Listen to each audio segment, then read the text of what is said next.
Bismillahirrahmanirrahim.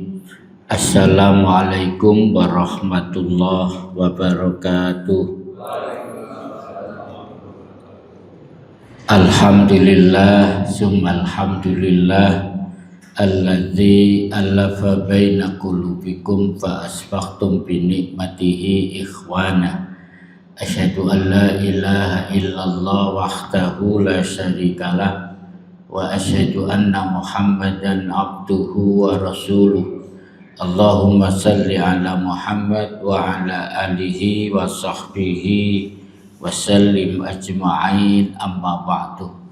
Subhanaka la ilma lana illa ma 'allamtana innaka antal alimul hakim. Allahumma inna nas'alukal huda wat tuqa wal afafa wal ghina. Allahumma inna nas'aluka ilman nafi'ah wa rizqan thayyiba wa amalan mutaqabbala. Para jamaah rahimakumullah, Bapak, Ibu, saudara-saudara yang saya muliakan, tema kita pada pagi ini Nabi Ibrahim alaihissalam, teladan sepanjang zaman. Kita bulan ini Bapak Ibu memasuki bulan Dzulhijjah. Dzul itu maknanya milik, hijjah itu haji. Makanya bulan Dzulhijjah disebut bulan haji. Bagi saudara kita yang diberikan kesempatan bulan ini, terutama kekuatan finansial, kekuatan fisik, juga dipanggil oleh Allah ke tanah suci hari-hari ini tengah melakukan ibadah haji. Bagi yang tidak haji di dalam negeri masing-masing, kita melakukan Idul Kurban atau Idul Adha. Kedua-duanya ini adalah meneladani syariat atau perilaku Nabi Ibrahim dan keluarganya. Kemudian Allah berfirman tentang itu, misalnya dalam surat Al-Mumtahanah ayat 4. Bismillahirrahmanirrahim. Qad kanat lakum uswatun hasanatun fi Ibrahima walladzina ma'ah. Sesungguhnya telah ada bagimu teladan yang baik. Sebetulnya yang benar, teladan yang terbaik. Karena hasana yahsunu ihsanan, itu baiknya itu terbaik. Fi Ibrahim, pada diri Nabi Ibrahim dan orang-orang yang bersamanya. Orang-orang yang bersamanya itu bisa dimaknai keluarga dan pengikutnya. Karena dalam drama Idul Adha itu diperankan oleh Nabi Ibrahim dan keluarganya. Kita akan bahas ini. Jadi teladan Nabi Ibrahim itu banyak sekali, Bapak Ibu. Kita ambil 4 teladan utama pada diri Nabi Ibrahim. Karena waktunya terbatas, tidak cukup kalau terlalu panjang. Yang pertama, teladan keimanan. Yang kedua, teladan ketabahan. Yang ketiga, teladan pendidikan. Yang terakhir, teladan pengorbanan. Saya ingin kupas satu persatu dalam tempo yang sesingkat-singkatnya. Baik, yang pertama, teladan keimanan. Kalau ditanya siapa yang paling bersih imannya, siapa yang paling hebat imannya, Nabi Ibrahim. Indikator iman yang baik, iman yang sempurna itu adalah iman yang tidak tergores dari kemusyrikan. Dan itu ada pada diri Nabiullah Ibrahim. Disebutkan di dalam surat An-Nahl ayat 123. Summa auhayna ilaika. Kemudian kami wahyukan kepadamu Muhammad, maknanya kami perintahkan kepadamu Muhammad, anit tabi, untuk mengikuti millata agama Ibrahim hanifan yang lurus. Hanif itu kalau dirujuk pada tafsir Jalalain, tafsir yang paling tipis, mengatakan bahwa orang yang lari dari musyrik menuju tauhid. Dikuatkan Ibnu Katsir mengatakan yang sama. Orang yang membersihkan dirinya dari syirik kemudian menuju tauhid itu hanif. Dan hanif pada Nabi Ibrahim itu diberikan Allah sejak kecil. Nanti ceritanya. Wa ma kana minal musyrikin, dan dia Ibrahim bukanlah termasuk orang musyrik. Jadi Allah menandaskan iman Ibrahim itu bersih dari kemusyrikan. Kenapa ini jadi penting untuk disampaikan Bapak Ibu? Karena kita harus berhati-hati dengan dosa syirik ini. Karena syirik ini dosa yang tidak diampuni. Innallaha la yaghfiru ay yushraka bihi wa yaghfiru ma duna dzalika liman yasha. Sesungguhnya Allah tidak mengampuni dosa syirik, tetapi Allah mengampuni dosa selain syirik bagi yang dikehendaki. Kalau zaman Nabi dulu ada istilah tatoyur. Nabi mengatakan siapa yang pernah tatoyur sekali saja, dia tidak akan pernah masuk surga tanpa hisab. Tatoyur itu begini. Kalau mau pergi, orang Arab itu melepas burung. Kalau burung ini terbang ke kanan, maka alamat baik, dia berani keluar dari rumah. Tapi kalau burung yang dilepas itu terbang ke kiri, alamat buruk, dia tidak berani terbang, dia tidak berani keluar dari rumah. Kalau sekarang ada nggak Bu tatoyur itu? Ada ya. Contohnya percaya pada tekek, tekek sugih, tekek melarat, tekek sugih, tekek melarat pas berhenti, ayo banyak, pas melarat berhenti. Ya termasuk percaya pada burung perenjak. Iki kate ono tamu mungkin kok banyak burung perenjak di depan rumah. Percaya pada cicak, pada tekek, itu tatoyur semua. Harus dihindari, itu kategori syirik yang menyebabkan orang tidak bisa masuk surga tanpa hisab. Ini yang pertama, teladan keimanan pada diri Nabi Ibrahim. Yang kedua, ini agak panjang penjelasannya. Ini tadi saya sebut sudah makna hanif. Teladan ketabahan. Ini mestinya dibaca ayatnya dulu, baru contohnya. Allah berfirman di dalam surat At-Taubah ayat 124. Wa idzibtala Ibrahima rabbuhu bikalimatin fa'atammahunna. Sampai sini dulu. Wa idzibtala, dan ingatlah ketika diuji. Siapa yang diuji?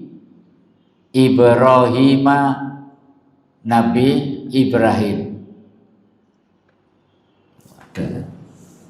Ada minumnya ini, tambah semangat ini. Pengajian sampai jam berapa ini Pak nanti? Ya, sampai jam 9 lah kira-kira ya, biar semaput semua. Pengajian itu enggak boleh lama-lama, ada dalilnya. Ucapan Sayyidina Umar ibnul Khattab, orang yang banyak bicara itu banyak salahnya. Orang yang banyak salahnya banyak dosanya. Orang yang banyak dosanya neraka tempatnya. Nah, ini dalil pengajian nggak boleh lama-lama ya itu. Ini nggak didalili kurang mantep sampai gitu ya. Baik. Siapa yang menguji Rabbuhu, Tuhannya, Allah Subhanahu wa ta'ala. Dalam bentuk apa ujiannya itu? Bikalimatin, beberapa kalimat. Beberapa kalimat itu maknanya ujian Allah kepada Nabi Ibrahim itu bentuknya perintah dan larangan, tapi super berat. Nggak ada yang ringan. Ujian Allah kepada Nabi Ibrahim. Fa'atammahunna, lalu dia melaksanakan ujian itu dengan sempurna. Ini penting, fa'atammahunna ini. Ibrahim menyelesaikan ujian dari Allah, diselesaikan dengan sempurna. Tidak ada satupun ujian Allah yang tidak diselesaikan. Itu kalau bahasa kampusnya itu, Ibrahim mendapatkan nilai komlot terbaik dari ujian Allah. Saya potong dulu ayatnya, saya tunjukkan ujiannya apa saja. Banyak sekali, tapi kita ambil 4. Yang pertama, ujian pertama, Ibrahim dibakar hidup-hidup. Bapak-bapak ada yang pernah dibakar hidup-hidup? Nggak ada ya.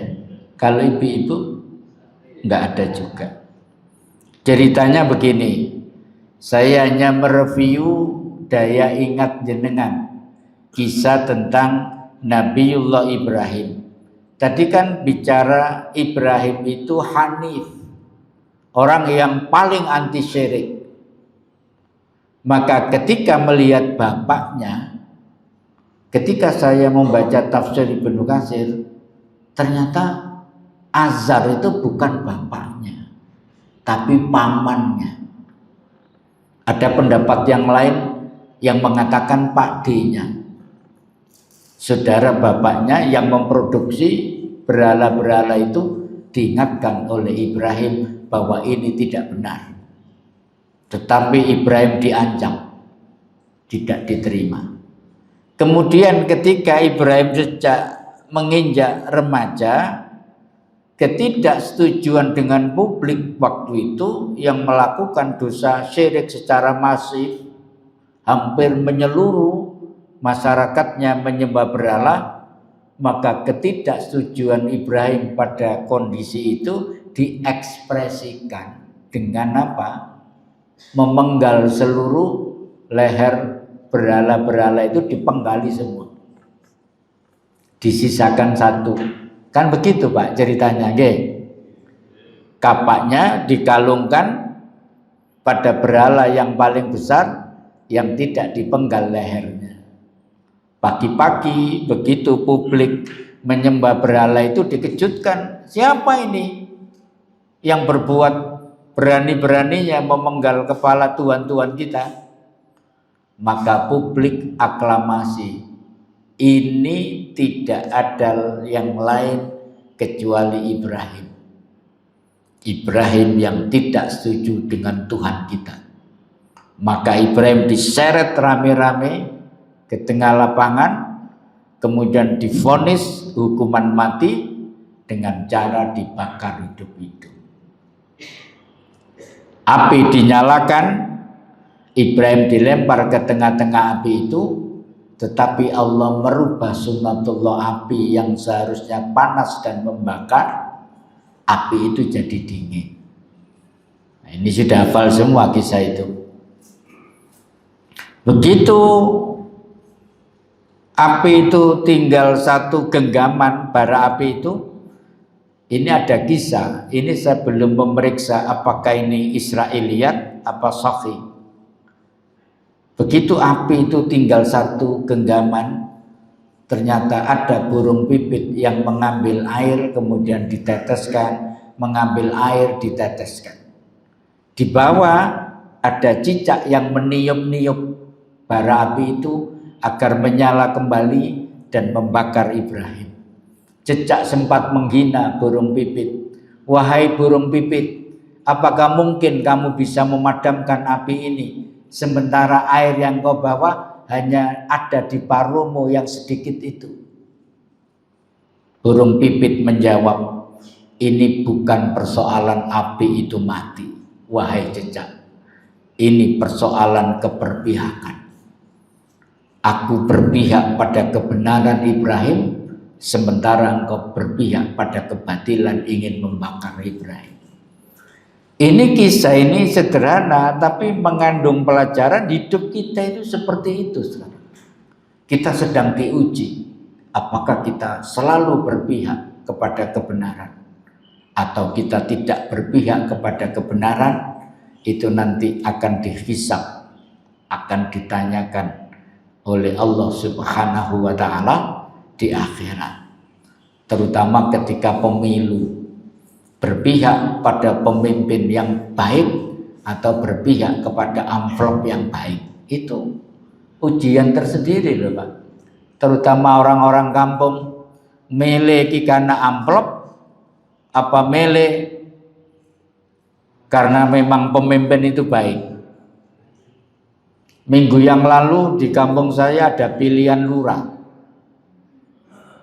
Panitia di sekitar RT saya itu sudah tahu kalau saya nggak pernah menolak, wali, nggak pernah menerima amplop. Malah suka dia oleh amplop dari saya lumayan 7 suara dikantongi karena saya menolak itu. Ini bukan persoalan amplop, ini persoalan memilih pemimpin yang baik atau berpihak, kata burung pipit itu. Nah, ini ujian pertama. Ujian kedua, Nabi Ibrahim itu diuji oleh Allah tidak punya anak ketika usia perkawinan sudah 90 tahun. Padahal setiap malam Ibrahim berdoa, Rabbi habli minas sholihin. Ya Allah, berikan kepadaku anak yang soleh. Gak punya anak itu ujian apa tidak Pak kira-kira? Ujian. Saya termasuk sekarang diuji ini. Anak saya yang pertama itu perkawinan 4,5 tahun, belum diberikan keturunan. Anak saya kedua perkawinan 2,5 tahun, sudah punya anak 1. Padahal menantu saya yang pertama itu sangat cinta kepada anak-anak kecil. Sampai di sekolahnya itu dia guru di Nurul Fikri, itu dicintai oleh anak-anak kecil. Tapi justru ketika cintanya kepada anak kecil itu luar biasa, diuji oleh Allah. Belum diberikan keturunan. Nah ini ujian bagi Ibrahim, 90 tahun usia pernikahan belum diberikan keturunan. Baru kemudian Ibrahim ini dengan wasilah menikah lagi. Istri pertama kan siapa Pak namanya? Siapa? Sarah. Istri kedua Gak hafal ini. Bu, istri keduanya Ibrahim siapa namanya? Iya, saya sebut biar at home, kalau ada istri pertama, istri kedua itu biasa gitu loh. Maka ketika Nabiullah Ibrahim alaihissalam karena 90 tahun belum diberikan keturunan, ada yang mengatakan justru istri pertama membeli budak kulit hitam dari Mesir, yang sesungguhnya ketika saya membaca literatur, Hajar itu bukan wanita biasa, tapi anak raja yang hilang, kemudian diperjualbelikan dalam perbudakan, kemudian dibeli oleh Sarah, diberikan pada suaminya Ibrahim agar dinikahi. Karena bagi Sarah, seorang nabi harus punya keturunan. Maka dinikahi Hajar, punya anak namanya Ismail. Itu bahasa Ibrani. Artinya doa yang terkabulkan. Sudah berdoa tadi 90 tahun, dikabulkan, punya anak Ismail. Kemudian ada perintah mendadak dari Allah, ini sebagai ujian yang ketiga. Ismail yang masih bayi itu dan ibunya harus dipisahkan. Ini alamatnya kan di Palestina, Pak, Ibrahim itu. Maka ada perintah mendadak, anak kecil ini yang baru lahir dan ibunya harus ditaruh di sebuah tempat yang gersang, bebatuan, tidak ada air, tidak ada pohon, tidak ada rumah, namanya Bakkah. Lah Bakkah itu sekarang Al-Makkatul Mukarramah. Dipisah, Pak, ditaruh di sini. Dengan hanya bekal 1 kantong kurma, 1 galon air. Bayangkan anak yang ditunggu 90 tahun harus berpisah. Ini bukan ujian ringan, ini ujian berat.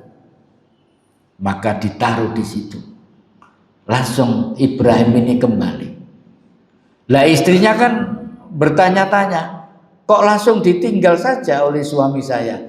Dikejarlah. Hajar mengatakan, wahai suamiku, sebentar. Ibrahim tidak berani menoleh balik ke belakang.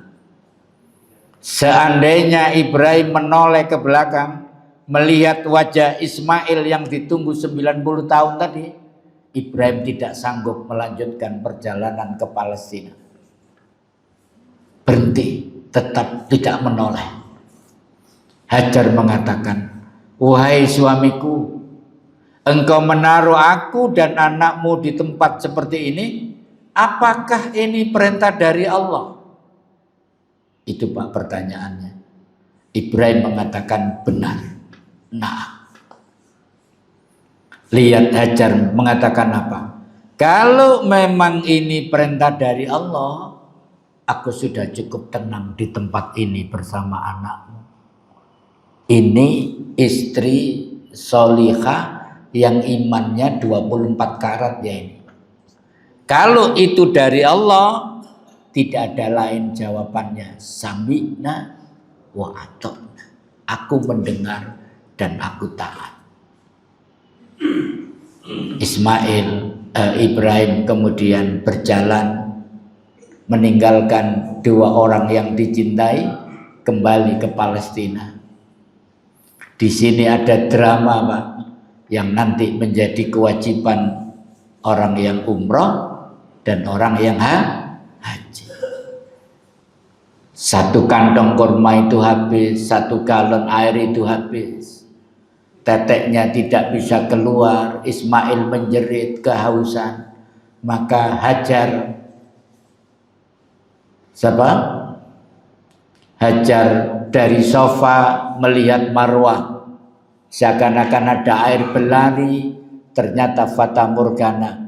Balik lagi sofa Marwah 7 kali, tidak mendapatkan air.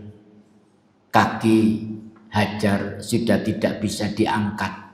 untuk berjalan kembali. Tetapi Ismail ginjal-ginjal di sebelahnya muncul air, dan air itu melebar, dikeruk pasirnya, zumi, kumpul. Maka jadilah air Zam-Zam. Itu ceritanya. Dan air Zam-Zam itu kalau Bapak Ibu tahu, bukan sumur tapi sungai bawah tanah.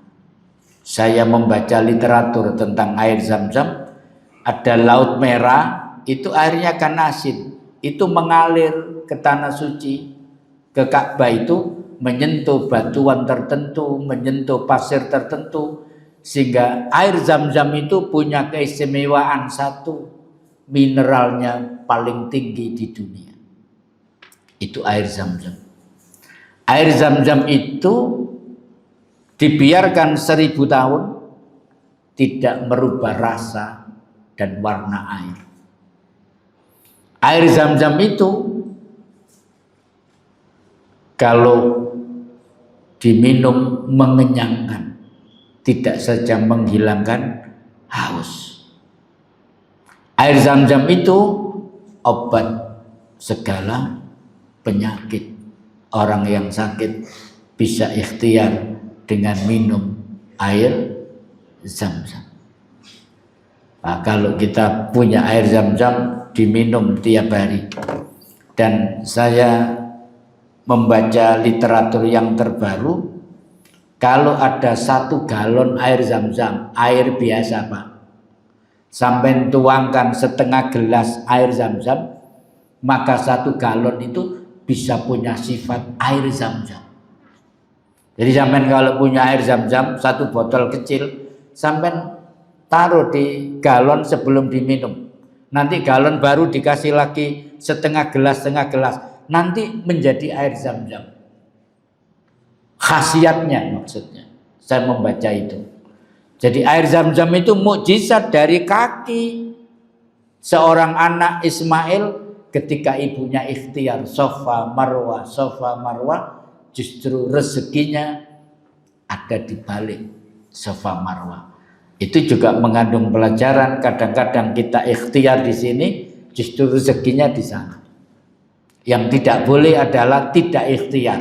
Ikhtiar terus, terserah rezekinya dari mana kita terima dari Allah Subhanahu wa ta'ala. Para jamaah sekalian, yang keempat berkorban saya jelaskan di akhir ceramah saya. Saya selesaikan dulu ayatnya. Jadi Ibrahim tadi menyelesaikan ujian dengan sempurna, seperti yang saya ceritakan. Karena Ibrahim ini menyelesaikan dengan sempurna, maka Allah memberikan reward, penghargaan. Sehingga kalau kita punya pengalaman politik sedikit saja, ayat ini juga ayat politik. Bagaimana cara Allah memilih pemimpin. Ini kisah selanjutnya. Allah memberikan reward. Qala, Allah berfirman, inni ja'iluka linnasi imama.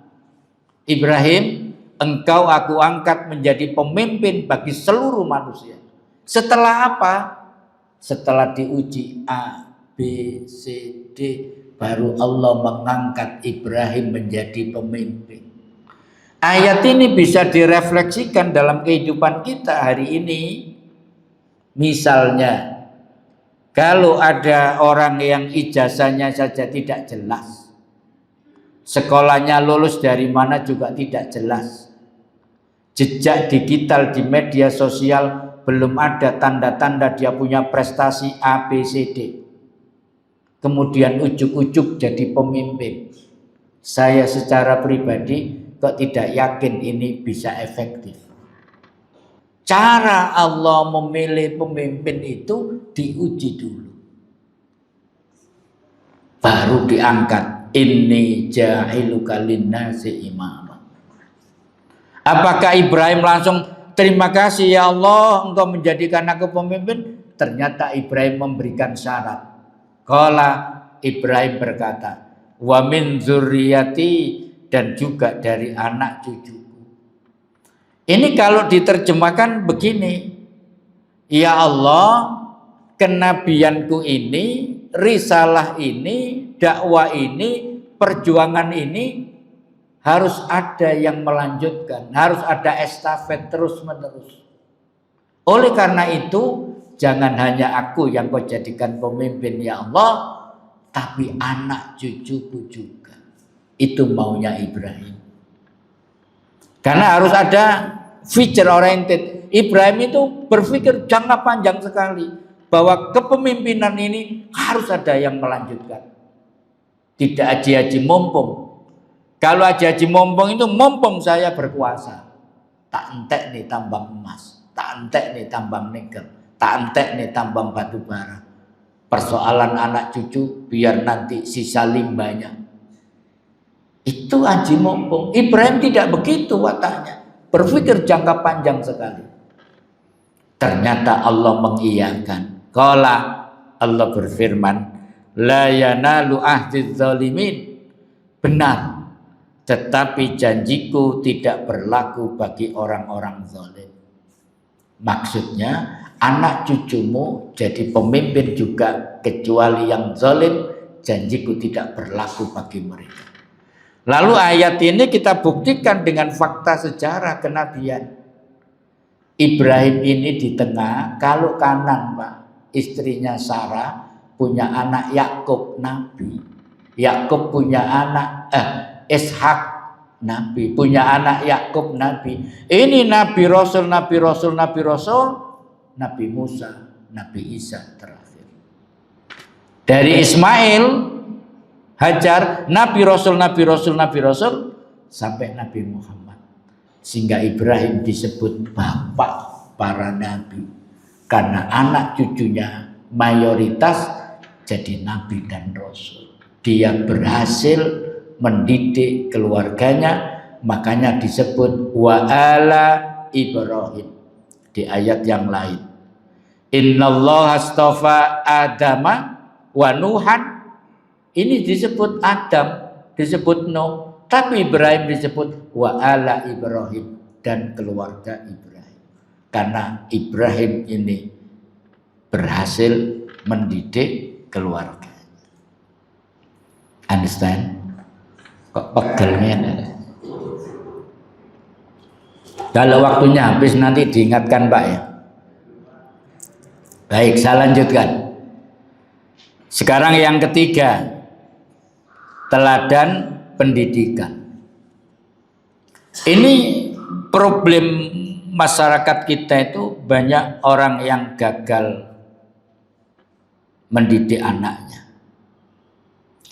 Apa sih Pak tujuan pendidikan itu? Kalau dalam perspektif Ibrahim, mendidik anak itu tujuan akhirnya agar anak kita soleh. Ini nggak bisa dibantah. Seperti doa Ibrahim, Rabbi habli minas sholihin. Ya Allah, berikan kepadaku anak yang soleh. Kalau sudah soleh, kena kabeh. Diteladani oleh Nabi Zakaria, Rabbi habli min ladunka dzurriyyatan thayyibah. Ya Allah, ya Tuhanku, berikan kepadaku dari sisimu anak yang baik. Anak yang baik ya yang soleh. Kalau terpaksa saya mengutip literatur para jamaah sekalian, pendidikan itu ada 3 tingkatan. Ini biasa saya pakai pelatihan guru-guru ya, nih saya anggap guru-guru lah atau orang tua yang baik lah. Pertama pendidikan fisik, pendidikan iman, pendidikan ilmu. Nah, ini singkat-singkat saja. Itu bukunya yang terbaik, Tarbiyatul Aulad fil Islam, sampai dijadikan ceramah terus berkala oleh Ustadz Saleh Dirhem di Radio Sam, Radio Muslim Surabaya. Pertama pendidikan fisik. Kalau berhasil di sini, yang kedua ketiga enteng. Tapi kalau gagal di satu, kedua ketiga sulit. Pendidikan fisik itu memastikan yang dimakan oleh keluarga kita itu halalan thayyibah, halal thayyib. Refleksinya begini, kalau seorang suami pulang ke rumah membawa rezeki yang haram, syubhat, dimakan istrinya, sulit jadi istri sholihah. Data di Sidoarjo 3 bulan terakhir jumlah janda 1.250. Kok ruai Pak Qadiran? Perlu janda-janda ini. Kalau dulu Pak, orang cerai itu sebab utama ekonomi. Sekarang sebab utama perselingkuhan ternyata. Dan yang selingkuh bukan suami saja, istri juga selingkuh. Apa itu kira-kira sebabnya? Ini Pak, rezeki yang tidak halal dimakan istrinya, sulit menjadi istri salihah. Ayah pulang bawa rezeki yang haram syubhat, dimakan anaknya, sulit jadi anak soleh salihah. Makanya wangel didiane itu faktor rezeki, tidak steril. Saya sudah punya pengalaman 35 tahun, pengalaman empirik. Saya guru, saya sempat jadi kepala sekolah. Anak yang sulit diatur ketika saya home visit, melihat keluarganya, kerjanya apa, sepak terjang, kembali ke rezekinya yang tidak steril. Kalau ingin mendidik, satu ini dulu. Yang kedua, pendidikan iman. Rasulullah mengajarkan adibu auladakum awwala kalimatin la ilaha illallah. Ajarkan kepada anakmu pertama-tama kalimat tauhid la ilaha illallah. Ya bukan seperti pelajaran Pak Naji. Artinya anak itu sambungkan dengan Allah. Contoh, ya Pak, Bapak, Abi, aku pengen sepatu baru, sepatuku wis bolong-bolong. Gimana jawaban mendidik tauhid? Doakan Abi dapat rezeki dari Allah, nanti tak dukokno Allah. Hujan itu apa? Air laut menguap jadi mendung. Hujan. Allahnya mana? Wa anzala minas sama'i ma'an. Allah yang menurunkan hujan dari langit. Proses sekularisasi di sekolah kita ini sangat gencar. Ilmu pengetahuan tidak nyambung dengan Allah. Ada tokoh Pak namanya Ismail Faruqi. Tokoh melakukan islamisasi knowledge, ditembak mati di Amerika. Kalau ini hidup bahaya. Jadi kita itu sedang dipisahkan dengan Allah. Rasul mengatakan pada ponakannya yang digonceng Ibnu Abbas, hei Ibnu Abbas, jagalah Allah, Allah akan menjagamu. Ini tauhid agar dia nyambung terus dengan Allah. Didik-didik Allah, begitu mendidik itu. Didik-didik nyebut Allah, didik-didik nyebut Allah. Iya nanti mudah-mudahan Allah memberi, mudah-mudahan Allah mengasihi, mudah-mudahan Allah itu pendidikan iman namanya. Sehingga dididik Allah anak kita, Masya Allah, Subhanallah, Alhamdulillah. Itu harus menjadi pakaian kita sehari-hari, kalimat-kalimat itu. Itu pendidikan iman namanya. Subhanallah anakku, ya Allah anakku. Sampai marah pun menyebutnya Allah. Itu keluarga muslim. Terakhir, pendidikan ilmu. Islam itu tidak ada dikotomi ilmu umum, ilmu agama. Al-Ghazali mengatakan itu.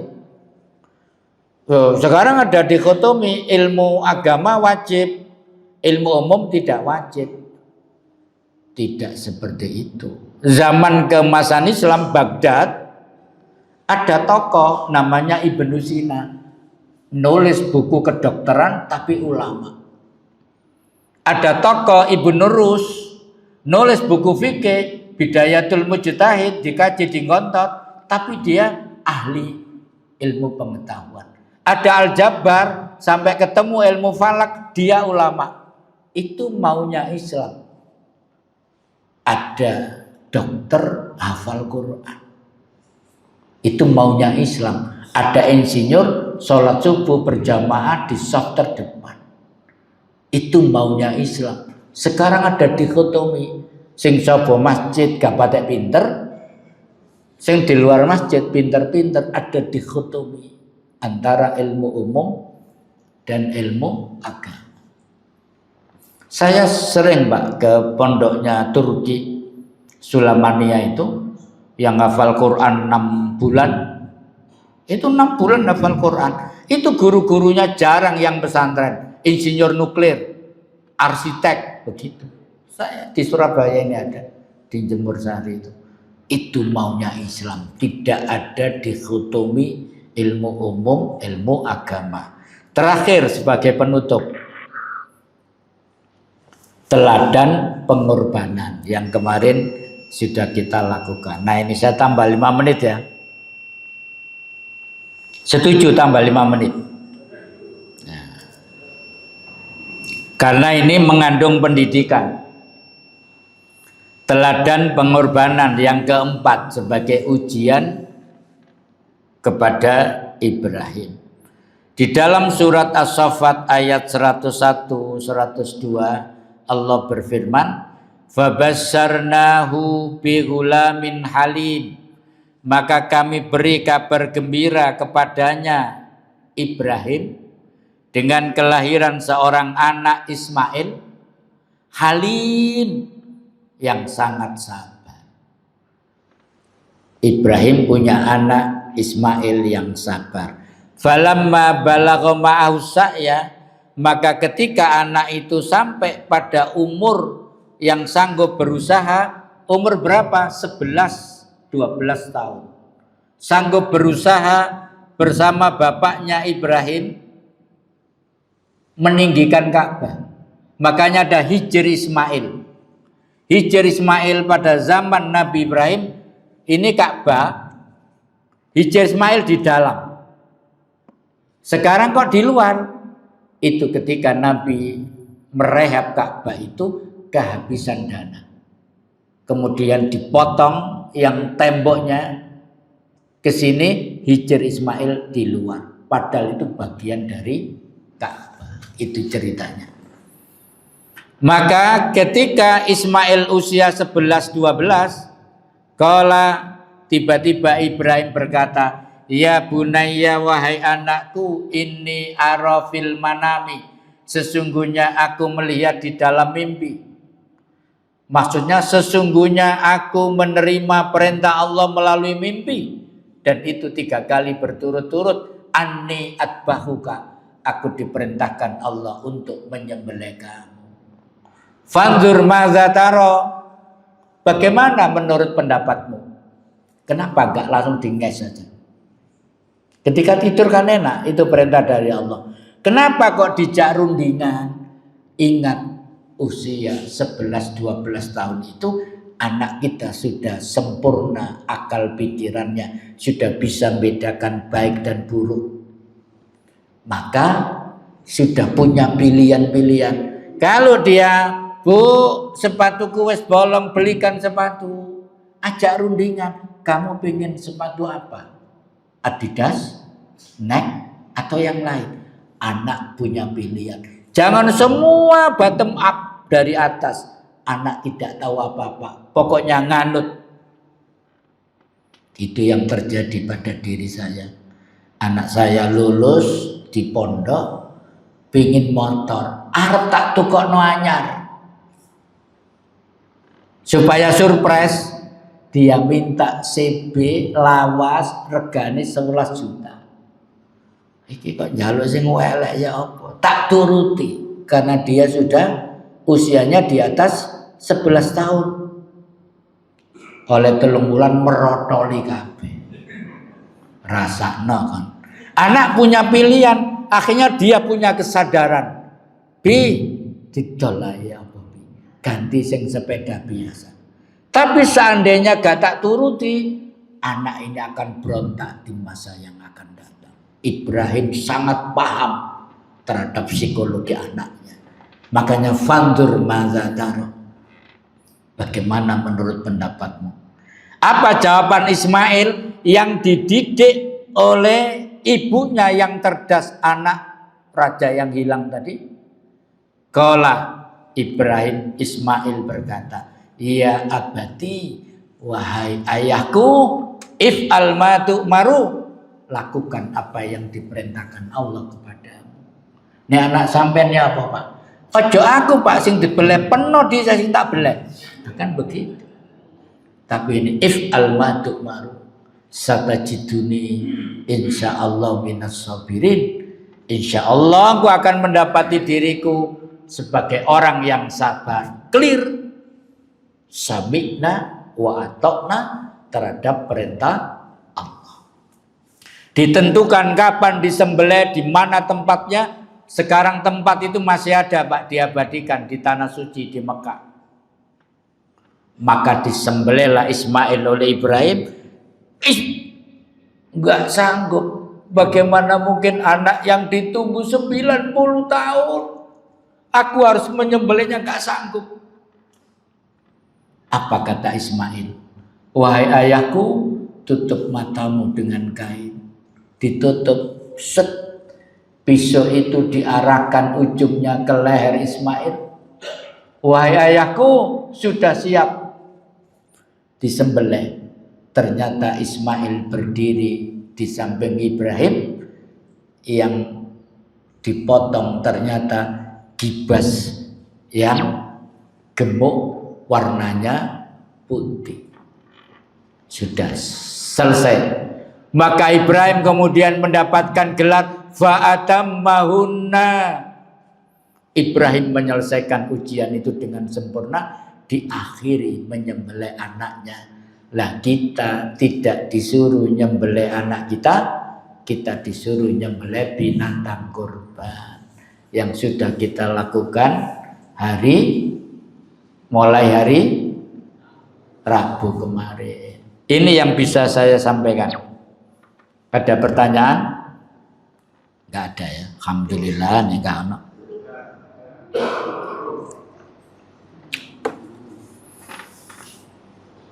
Enggak ada? Oh ya ada, belakang. Silakan.